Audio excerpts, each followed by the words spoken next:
Good morning, everyone.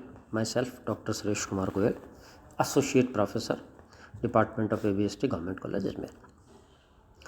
Students, last turn पर हमने labour के बारे में देखा था कि ओवर टाइम क्या होता है, आइडल टाइम क्या होता है, लेबर टर्नओवर क्या होता है, इसकी कैलकुलेशन कैसे हम करते हैं, लेबर टर्नओवर कॉस्ट क्या होती है, उसके क्या कारण होते हैं। आज हम आगे चलते हैं, इसमें लेबर का सेकंड पार्ट लेते हैं, द मेथड्स ऑफ रेम्यूनरेशन। तो हम श्रम या सेवा के पारितोषिक के रूप में जो भी राशि नगद के रूप में हम हमारे यहाँ काम करने वालों को देते हैं उसे हम रेम्यूनरेशन या पारिश्रमिक कहते हैं। अब ये वेतन भत्ते अलग अलग रूप में हो सकता है और किसी भी संस्था में श्रमिक की कार्यकुशलता उसके पारिश्रमिक पर निर्भर करती है। श्रमिक की कार्यकुशलता और उसके पारिश्रमिक में बहुत गहरा संबंध होता है, क्योंकि हम उचित पारिश्रमिक के भुगतान के द्वारा एक अच्छे और अनुभवी श्रमिक को हमारे उद्योग की ओर आकर्षित कर सकते हैं तथा हमारे उद्योग में उसे बनाए रख सकते हैं और हमारे उद्योग से उसे जाने से रोक सकते हैं। लास्ट लेक्चर में जैसा हमने लेबर टर्नओवर पढ़ा था, तो लेबर टर्नओवर का एक मेन रीज़न मैंने आपको ये बतलाया था कि उचित पारिश्रमिक का न होना भी लेबर टर्नओवर का एक कारण होता है। तो अगर आप एक उचित पारिश्रमिक का भुगतान श्रमिक को करेंगे तो हम लेबर टर्नओवर रेट को भी कम रखने में सक्षम होंगे, और लेबर टर्नओवर रेट कम रखेंगे तो हमारी एफिशिएंसी भी बढ़ेगी और लेबर टर्नओवर कॉस्ट्स जो हैं वो भी कम होंगी।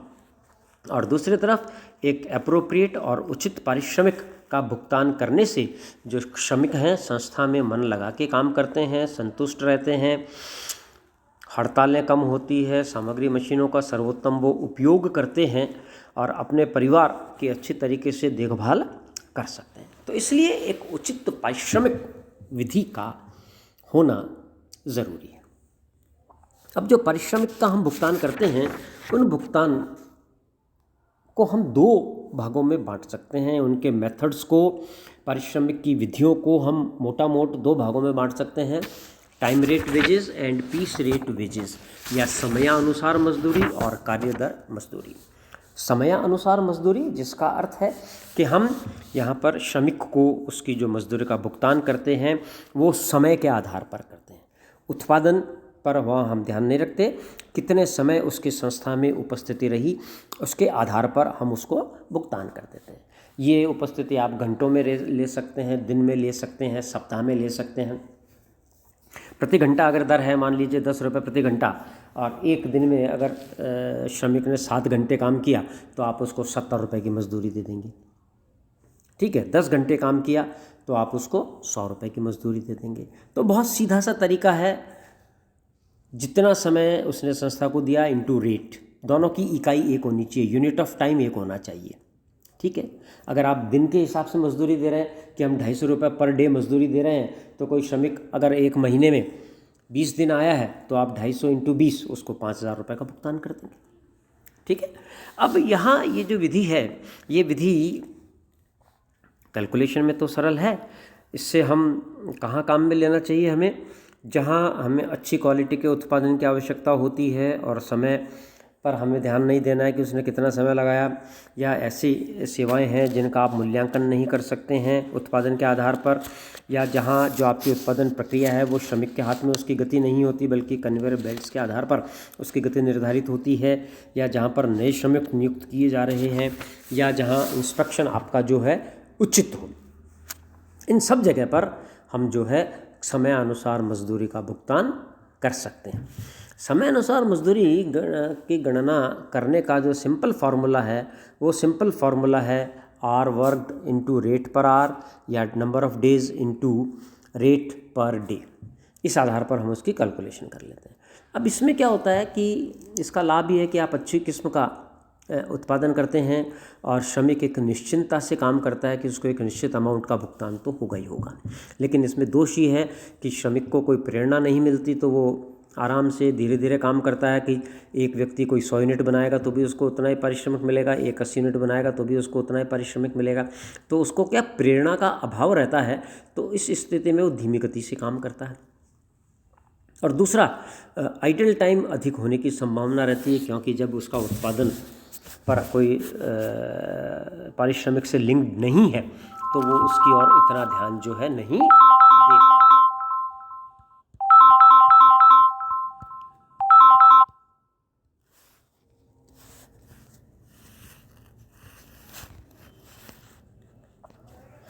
दूसरा इसमें मेथड है पीस रेट वेजेस या कार्य दर मजदूरी। कार्य दर मजदूरी, जैसा इसके नाम से आप समझ सकते हैं कि इसमें हम उत्पादन के आधार पर, कार्य के आधार पर मजदूरी का भुगतान करते हैं। अब ये भी 3 प्रकार की हो सकती हैं: स्ट्रेट पीस रेट, सीधी कार्य दरें; piece rate wages with guaranteed day rate; और differential piece rate. Straight piece rate या सीधी कार्य दरें, जितना आपने पर यूनिट अमाउंट तय कर दिया और जितनी यूनिट उसने बनाई उसको उस रेट से मल्टीप्लाई करके उसको भुगतान कर देते हैं। जैसे आपने तय कर दिया कि आप 50 रुपये पर यूनिट देंगे। एक दिन में अगर एक श्रमिक ने 5 यूनिट बनाई है तो आप उसको 250 रुपये का भुगतान करेंगे। एक दिन में अगर उसने 1 यूनिट बनाई है तो आप उसको 50 रुपये का भुगतान करेंगे। तो सीधा उत्पादन से संबंध है। अब इसमें क्या होता है कि उसको डायरेक्ट इंस्पिरेशन मिलती है, प्रेरणा मिलती है कि अगर उत्पादन ज़्यादा करेगा, अधिक पारिश्रमिक उसको मिलेगा, तो ऐसी स्थिति में वो अधिक काम करने के लिए प्रोत्साहन होता है। गणना इसकी सरल है, श्रम लागत पहले से ज्ञात होती है प्रति इकाई, तो लेखांकन सरल हो जाता है। अब इसमें कुशल और अकुशल श्रमिकों में हम भेद आसानी से कर सकते हैं। तो कुशल श्रमिक जो है अधिक लगन से काम करता है और श्रमिक और उद्योगपतियों में संघर्ष की संभावना भी कम रहती है। अब इसके दोष क्या हैं कि उत्पादन करने की शीघ्रता के चक्कर में कई बार श्रमिक क्वालिटी पर ध्यान नहीं दे पाता, या बहुत अधिक उत्पादन करने के चक्कर में अपने स्वास्थ्य पर ध्यान नहीं दे पाता, या कुशल और अकुशल श्रमिकों की मजदूरी में बहुत अधिक अंतर अगर हो जाता है तो उनमें आपसी बैर या वैमनस्य, जो जिसको हम कह सकते हैं, उसमें बढ़ोतरी हो जाती है। दूसरा इसमें है piece rate wages with guaranteed day rate. Piece rate wages with guaranteed day rate, इसमें क्या है कि आप श्रमिक को एक प्रतिदिन की निर्धारित गारंटेड अमाउंट भी तय कर देते हैं और पीस रेट के हिसाब से भी कैलकुलेशन कर लेते हैं, और दोनों में जो अधिक होता है उससे भुगतान कर देते हैं। तो इसमें क्या होता है कि श्रमिक को एक मिनिमम अमाउंट की गारंटी हो जाती है, जबकि पीस रेट में मिनिमम अमाउंट की गारंटी नहीं है। किसी कारण से अगर वो उत्पादन बहुत कम कर पाता है तो उसकी उस दिन की मजदूरी नहीं के बराबर बनेगी, जबकि इसमें आप एक मिनिमम अमाउंट की गारंटेड हो जाती है। तो इसलिए इसका नाम हो गया गारंटी की हुई दैनिक दर के साथ कार्यदर मजदूरी। तीसरा इसमें है डिफरेंशियल पीस रेट।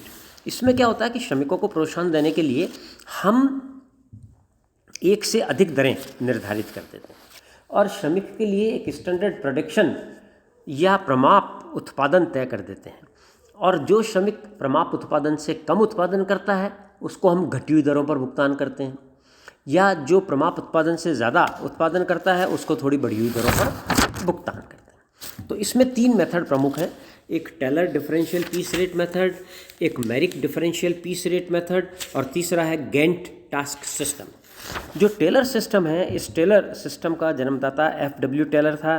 उस टेलर ने मजदूरी की 2 दरें एक तरीके से प्रचलित करी, कभी कभी 3 भी हो सकती है। सामान्य श्रमिक के लिए मजदूरी की एक दर तय कर दी, और अगर कोई श्रमिक आपके स्टैंडर्ड प्रोडक्शन से ज़्यादा उत्पादन करता है तो उसको हम बढ़ी हुई दर से भुगतान करते हैं, जो नॉर्मल रेट का 20% ज़्यादा होता है। और अगर कोई श्रमिक निर्धारित उत्पादन से या प्रमाप उत्पादन से कम उत्पादन करता है तो उसको हम घटती दरों से भुगतान करते हैं, जो कि सामान्य दर का लगभग 80% होता है। तो इसमें जो सबसे बड़ा एडवर्स पॉइंट है वो ये है कि अकुशल श्रमिक को डबल नुकसान हो जाता है। एक तो उसने उत्पादन कम किया और दूसरा उसको घटी हुई दर से आप भुगतान करते हैं, तो दोहरी मार होती है।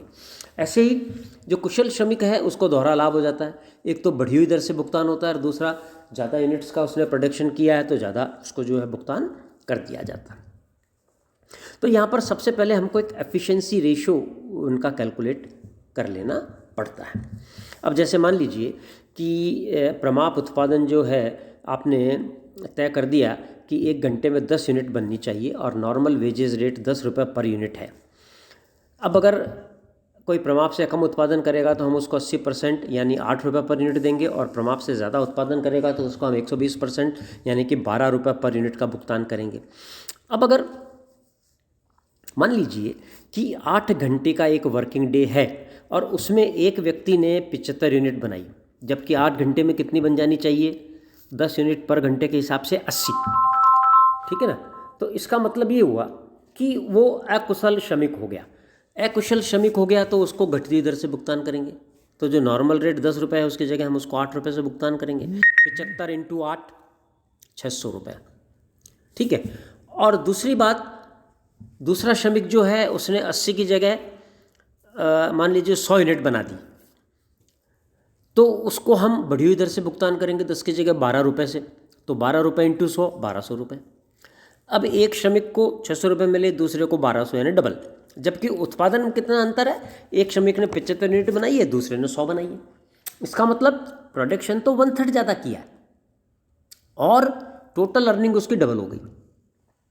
तो इस तरीके से इस सिस्टम का सबसे बड़ा दोष ये है कि इसमें दो श्रमिक कुशल और अकुशल के बीच में बहुत अधिक अंतर हो जाता है।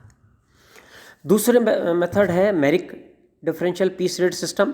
इसमें हम मजदूरी की 3 दरें तय करते हैं और किसी को नुकसान नहीं पहुंचाते, कम दर नहीं करते।